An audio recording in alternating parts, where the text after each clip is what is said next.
Bonjour et bienvenue dans ce bilan culturel des mois de mai et juin 2026, enregistré le 14 juillet. J'ai l'impression de sortir d'un tunnel des plus obscurs. Franchement, mai-juin, ça a été un peu ghetto.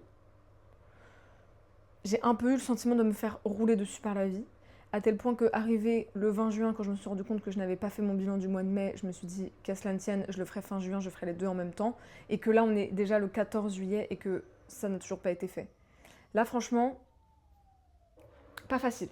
Pas facile, mais j'avais quand même envie d'avoir ce bilan, donc je prends mes anti-sèches vu que ça fait quand même fort longtemps, et c'est parti pour le double bilan mai-juin 2026. Le mois de mai a commencé à Milan, où je suis allée courir mon premier semi-marathon et où j'en ai évidemment profité pour faire un peu de tourisme tout de même.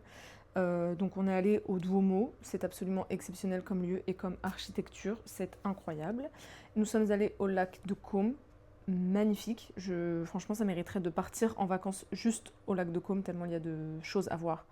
Et on a notamment visité la Villa del Balbianello, qui est la villa qui a vu enfin qui a accueilli, bref, c'est Naboo dans Star Wars. Donc je n'ai pas trouvé Padmé. En revanche, on était sur le site du tournage, des tournages qui ont eu lieu à Naboo dans Star Wars, ce que je trouve assez iconique. Genre, je trouve ça fou dans une vie de pouvoir se dire que tu as accès à ce type d'espace, genre d'univers cinématographiques qui sont hyper importants pour toi ou qui genre sont des grosses références et tu peux aller voir ces sites de tournage parce que la vie te le permet. Je sais pas, j'ai trouvé ça fou. Ensuite, on a couru nos 21,1 km. Nous sommes revenus semi-marathoniennes. Pour la suite du mois de mai, j'ai vu une sortie de résidence, donc un petit bout de début de travail du Moulin des Autres de la compagnie EDA d'Ambra Senatore, que j'ai trouvé vraiment. Genre, j'ai adoré tout ce que j'ai vu. C'est vraiment à l'étape d'ébauche de travail. Donc, il n'y a pas de mise en scène aboutie ni quoi que ce soit. C'est beaucoup de dialogue. Et encore, il y a quand même pas mal de jeux au plateau quand même. Que j'ai trouvé mais génialissime. En fait, c'est à la fois hyper généreux, hyper humble, c'est drôle, c'est un humour que j'aime beaucoup, il y a quelque chose d'absurde. Je sais pas, c'est pas la première fois que je me fais ce constat sur le travail d'Ambra Senatore, mais j'ai adoré. Ensuite, j'ai vu Monarque de la compagnie Le Bloc Opératoire d'Emmanuel Meirieux. Oh là, je perds tout. Monarque seconde 47, j'étais en train de pleurer. En gros, c'est l'histoire de deux frères obsédés par les papillons monarques, donc obsédés dans leur enfance, qui en grandissant ont voulu construire une aile de deltaplane, parapente, pour faire avec les papillons monarques leur trajet migratoire. Il y a l'un des frères qui meurt dans un accident de parapente, et donc c'est l'histoire de celui qui reste.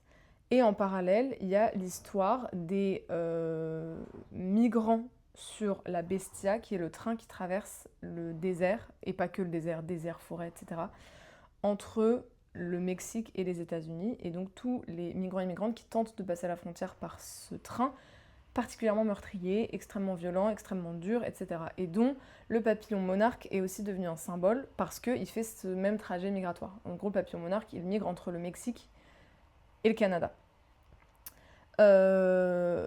En gros, j'ai été hyper touchée par l'histoire des frères. Je trouve que l'histoire migratoire est hyper violente. Je trouve que la connexion entre les deux est un peu capillotractée. C'est ça qui m'a peut-être un peu dérangée. Et en fait, il y a quand même pas mal de faiblesses dans la narration, la construction des personnages, etc. Mais vu que la scénographie du spectacle est absolument incroyable, avec notamment au milieu du plateau un wagon de train échelle 1 des wagons de la Bestia, une reproduction des wagons de ces trains. Donc en fait, il y a quelque chose de spectaculaire et d'assez monumental dans la scénographie qui fait que le spectacle tient la route, parce qu'elle repose aussi sur ces histoires hyper sensibles, etc. Mais je sais pas, je trouve que le lien entre les deux est un peu tiré par les cheveux et je trouve qu'il y a beaucoup de faiblesses dans l'écriture, dans la dramaturgie. Mais pour autant, j'ai pas passé un mauvais moment parce que en face, il y a cette scénographie tout à fait impressionnante. Voilà, donc je suis contente de l'avoir vu parce que c'était quand même assez remarquable. juste même en termes enfin, de scéno, de théâtre, etc. Mais voilà, ça m'a pas non plus complètement transcendé. J'ai lu le tome 1 du cycle des robots d'Isaac Asimov, que étonnamment j'ai trouvé plutôt chouette. Moi, généralement, je suis pas très format nouvelle. J'aime pas trop les livres qui déclinent par chapitre des petites nouvelles. Mais là, j'ai trouvé que ça fonctionnait bien parce qu'il y avait quand même le fil conducteur de l'entretien entre les deux personnages, qui était en fait cet entretien est prétexte à raconter des histoires qui donc prennent la forme de petites nouvelles. J'ai trouvé ça plutôt réussi. J'ai bien aimé la lecture. J'ai trouvé que c'était assez précis et complexe dans l'univers, mais sans me sentir complètement perdue. Tout est vraiment bien expliqué, contextualisé, etc. Donc j'ai trouvé ça cool. Après, je sais pas si pour autant je lirais les 6 tomes. Mais, je sais pas, je pourrais me chauffer. Euh, j'ai vu Une affaire de famille, dont je garde. Donc c'est une Palme d'Or 2018, me semble-t-il, d'Hirokazu Koreeda. Même chose dans mon carnet, mes anti-sèches. Mon carnet, je l'ai mis à jour très en retard. Et donc en fait, je ne garde pas de souvenir de ce film. J'ai souvenir qu'il était bien, mais pas zinzin, mais je garde pas de souvenir de ce que je pourrais en dire. J'ai vu The Square de Ruben Östlund. Je crois que j'ai bien aimé ce que ça raconte de l'art contemporain, ce truc complètement ridicule, nos limites, ok, pourquoi pas. Après, j'ai trouvé que le personnage principal était un peu nul, donc j'ai pas été complètement transcendée. Ouais, bof. Je crois que bof neutre. J'ai pas été waouh. Mais en fait, ouais, je crois qu'en mai, j'étais pas non plus dans des dispositions peut-être à recevoir des propositions artistiques qui pourraient me waouh. Je sais pas. Parce que j'ai l'impression que là, quand j'ai repris un peu le carnet, j'étais un peu en mode, ouais, bof. Tout a été bof. Mais c'est peut-être moi qui étais bof. Donc c'est pour ça que c'était bof. Bref. Je suis allée passer un petit week-end en Suisse normande sous la pluie. Ensuite, j'ai vu pas mal de spectacles dernière semaine de mai dans le cadre du festival Plein Phare Out. J'ai vu Passage de la compagnie Suanlé, qui est un spectacle de danse suspendue et roller. Il y a des belles images, il y a des trucs cool, parce que le principe est assez, je trouve, original. Et c'est pas des choses auxquelles on est habitué en tant que spectateuriste, donc ça c'était chouette. Mais après, je trouve que c'est assez léger dans la dramaturgie, dans l'écriture, et je trouve ça très long. Et j'ai trouvé ça un peu, comment dire, un peu prétentieux. Je sais pas. Ouais, je sais pas, il y a des écritures parfois de corps un peu dramatiques qui m'ont pas forcément accroché. Ensuite, j'ai vu Zarbia de la compagnie Zid. Là, je l'ai trouvé pour le coup très très chouette. Je suis toujours frustrée par les spectacles de cirque, c'est un spectacle de machinois. Je suis toujours un peu frustrée par les spectacles de cirque où à la fin je me dis j'aurais voulu voir plus de cirque. Genre plus d'utilisation du machinois, plus d'acrobatie, plus de choses qui physiquement dans l'écriture des corps me wow. Là pour moi ça en manquait, mais en fait pour moi ça en manque toujours. Et la frustration, je vois ça comme quelque chose de positif dans une œuvre artistique. Genre quand je suis frustrée à la fin d'un truc, je me dis que c'était vraiment cool et que j'aurais voulu en avoir plus. Donc de ce côté-là, genre d'un point de vue performance cirque, j'aurais voulu en voir plus. Et dans ce que ça raconte, Zarbia, ça raconte un peu l'histoire des tapis marocains. Et j'ai trouvé ça assez brillant. Il y a de la voix off avec des témoignages et tout. Et je sais pas, ça m'a beaucoup touchée. J'ai trouvé ça trop cool sur ce que ça racontait sur les tapis. Après, de la même manière, il y a pas mal d'objets tapis au plateau. Ça aurait peut-être mérité d'être dans l'écriture davantage pensé avec les tapis. Il y a des moments où c'est un peu artificiel la façon dont le tapis est mis en lien avec le machinois. Mais en même temps, c'est pas un travail simple. Et c'était surtout une avant-première du spectacle. Donc il est encore aussi en cours de travail. Et même chose, Passage, là que j'ai trouvé pas zinzin, c'était leur tout premier jeu. Donc en vrai, c'est des choses qui s'expliquent aussi. Les pièces sont très jeunes. Et quand une pièce n'a pas eu le temps d'être rodée, forcément, on n'a pas eu, les artistes n'ont pas eu le temps de voir les manques dans leurs pièces. Puisqu'elle n'existe pas encore vraiment, quoi. Ensuite, j'ai vu Fondation de la compagnie Barks. C'est pas la première fois que je voyais la compagnie Barks. C'est un travail qui est toujours très beau, très poétique. C'est un travail entre le cirque et la danse, avec le créateur de la compagnie qui conçoit lui-même des agrès de cirque sur lesquels il travaille. Il travaille autour de la pesanteur. Et donc, c'est toujours assez exceptionnel, assez impressionnant et très sensible et poétique. Et c'est des très petites formes. Et moi, je crois que je suis un peu frustrée. Je commence à être un peu frustrée par la durée très courte des petites formes de la compagnie Barks. Ensuite, j'ai vu Dropped de la compagnie Dédale. Même chose, un pièce qui vient tout juste d'être créée, me semble-t-il, là au printemps. Je l'ai trouvé super. Après, j'adore le chorégraphe de cette compagnie, donc je pense que je manque peut-être d'objectivité, mais je l'ai trouvé assez super. J'adore. Mais même chose, quelques petits défauts, peut-être de rythme. Mais c'était super. C'est autour du NPC et des corps, des écritures enfin des écritures de corps des personnages de jeux vidéo. Je trouve ça assez brillant. Ensuite, j'ai vu Germaine Acconi, L'essence de la danse, qui est un documentaire de Greta Marie Baker sur Germaine Acconi, la chorégraphe. Et ce que j'ai trouvé super intéressant dans ce documentaire, c'est qu'au-delà de la figure Germaine Acconi, qui est une figure iconique et une grande femme de l'histoire de la danse contemporaine, c'est la fondatrice de l'École des Sables au Sénégal. Je trouve que c'était par ailleurs intéressant, au-delà donc de la figure de cette femme, de voir comment en fait, cette danse contemporaine dont on ne nous parle jamais a existé, s'est constituée au Sénégal et ailleurs en Afrique subsaharienne, en parallèle de ce qui pouvait se passer en Allemagne, en France, aux États-Unis, etc. Et je trouve ça cool parce qu'on n'a pas toujours... Enfin, c'est toujours la même chose, on nous parle en fait beaucoup d'une danse contemporaine blanche, d'une histoire de la danse contemporaine blanche, qu'on considère l'histoire de la danse contemporaine, mais en fait, il s'est aussi passé plein de choses ailleurs dont on ne nous parle pas beaucoup dans le langage commun quand on nous parle d'histoire de la danse contemporaine. Donc, j'ai trouvé ça intéressant à cet égard. Ensuite, j'ai vu 2 pièces de la chorégraphe ukrainienne Olga Dukovna, Crawl et Opak. J'ai trouvé ça d'une grande précision, d'une grande technicité. C'est tenu, c'est bien écrit, c'est vraiment super. C'est super, mais je n'ai pas été, à titre tout à fait personnel, transcendée et emportée par les propositions.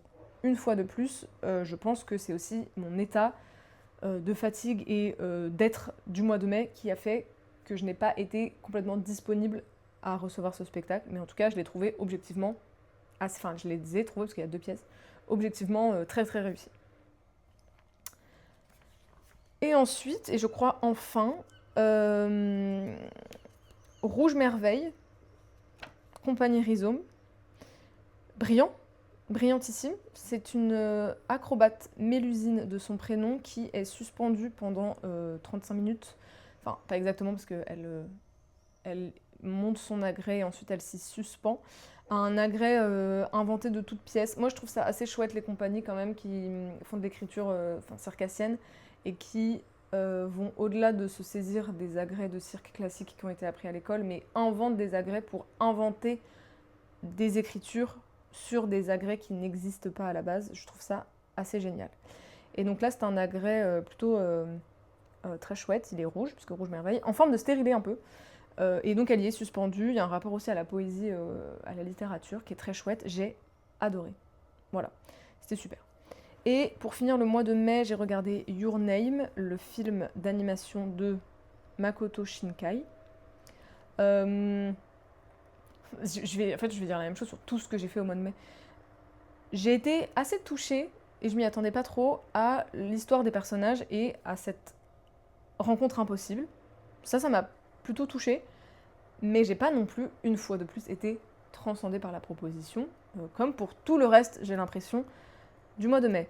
En revanche, et on arrive en juin, là j'ai été transcendée. Autophagie d'Eva Doumbia. C'est un spectacle. Le sous-titre, donc c'est Autophagie, entre parenthèses, histoire de bananes, riz, tomates, cacahuètes, palmiers, et puis des fruits, du sucre, du chocolat. Fin de parenthèse. J'ai beaucoup pleuré, ça a été d'une intensité émotionnelle rare au spectacle. J'ai tout adoré.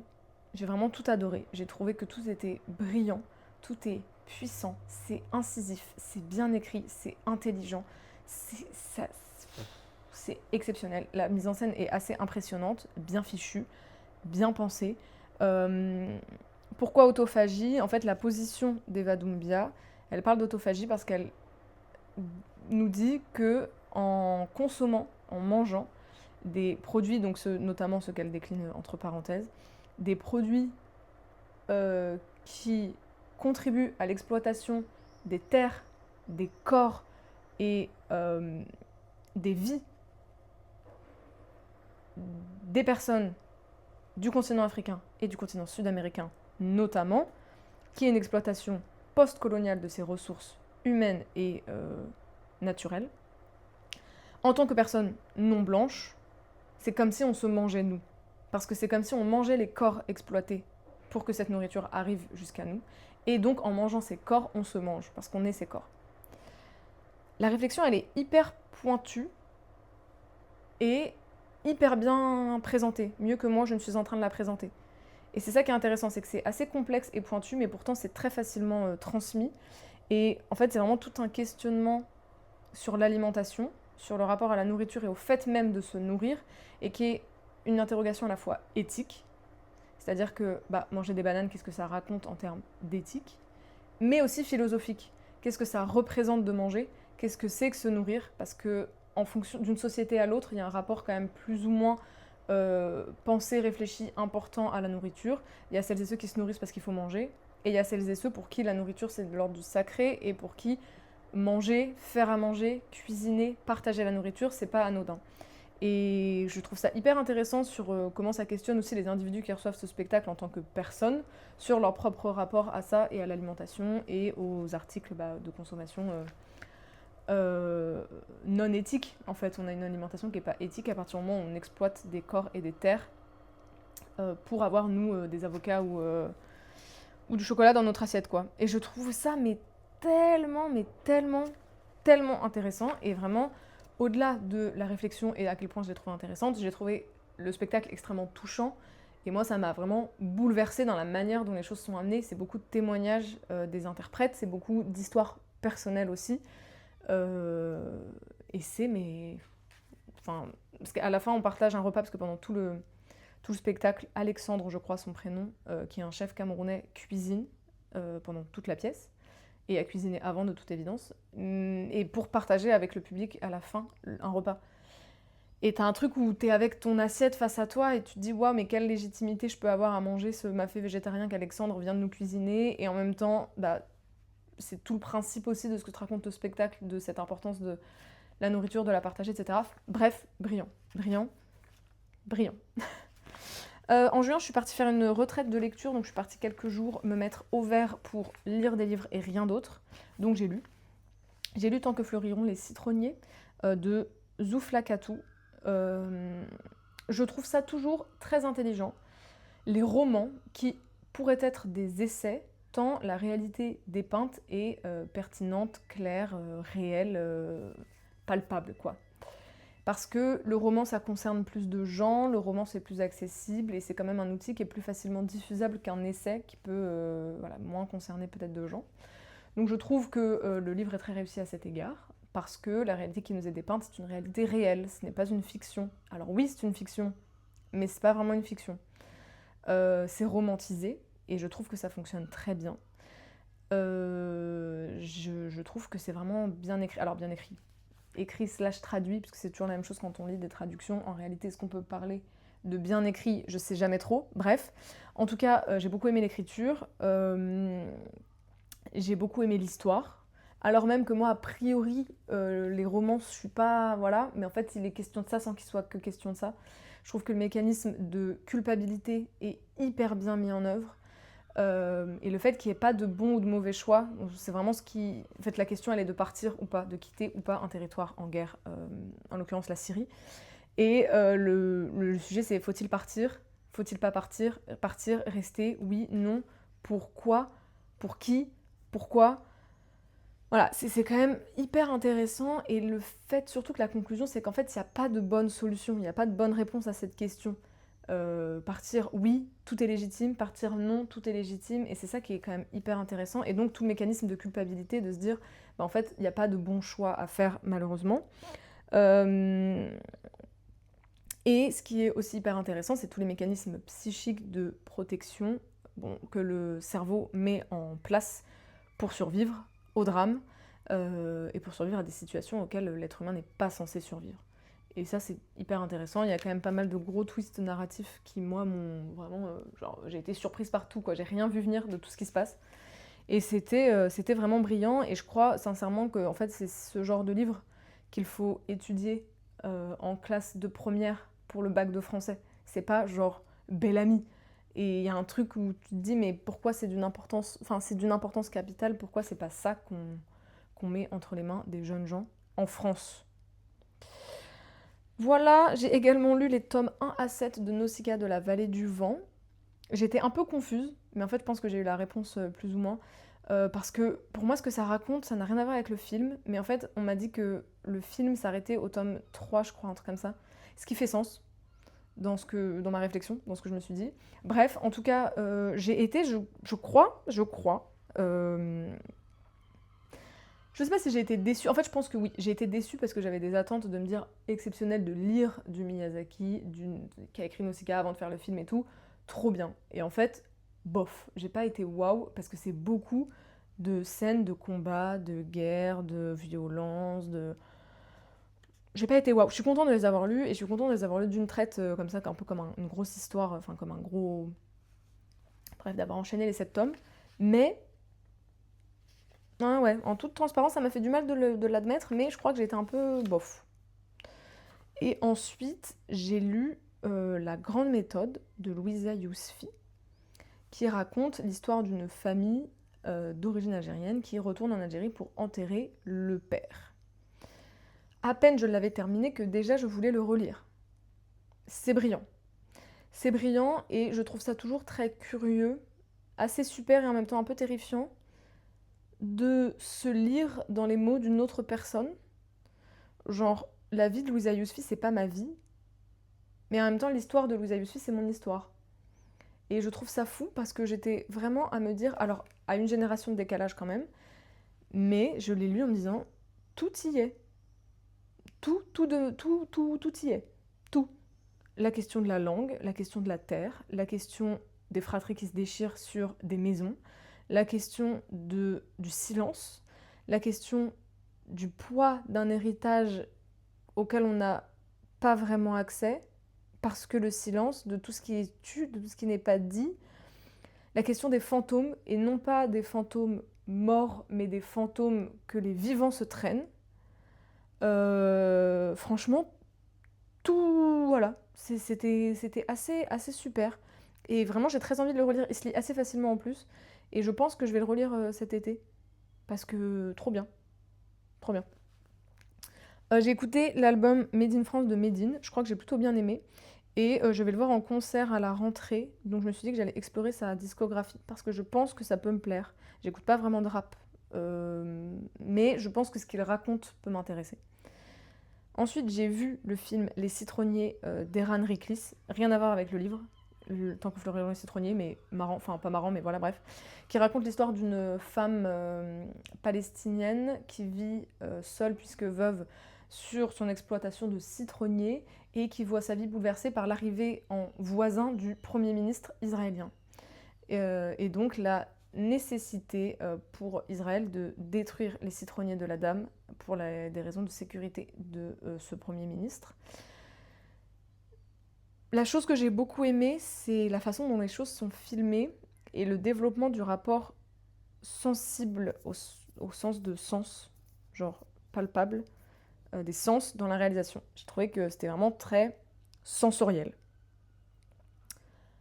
Beaucoup de choses résident dans les détails, dans les petits gestes et tout. J'ai trouvé ça vraiment très intéressant. Après, globalement, c'est quand même très facile et très consensuel comme film. Ça dénonce sans dénoncer. Bon, voilà, moi, j'ai pas été bouleversifiée par cette histoire, quoi. Voilà. Ensuite, je suis allée voir Disclosure Day de Steven Spielberg. J'ai trouvé ça naze. Pardon, j'ai trouvé ça naze.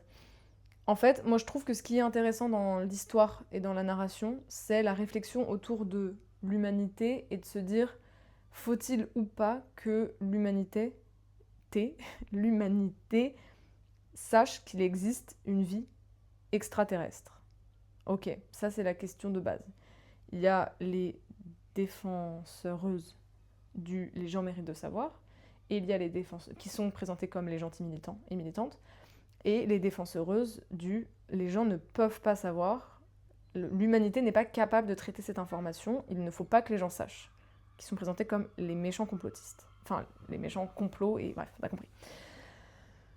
Ok, mais en fait, cet arc que je trouve un sujet intéressant dans le film, en tout cas qui pour moi a été un peu le seul sujet intéressant dans le film, bah, n'est pas du tout exploité. Parce que quand on arrive justement au moment de mais qu'est-ce que l'humanité va faire de cette information, est-ce que c'est une bonne idée, pas une bonne idée que les gens sachent, machin truc, le film est terminé.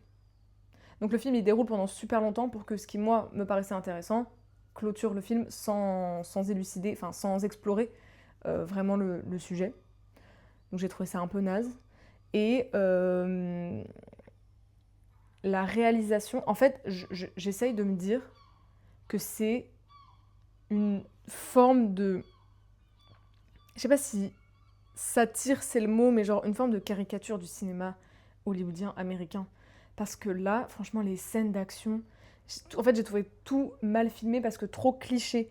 Et j'essaye de me dire que c'est volontaire, que c'est du second degré et que c'est un exercice de style et que c'est pas premier degré filmé comme ça. Parce que le mec qui vient se mettre, genre le policier qui vient se mettre mettre son coude à la fenêtre de la voiture en arrivant en mode hey, terrible, la scène du train, mais ça je crois que c'est une référence à un autre film de Spielberg que je n'ai pas vu.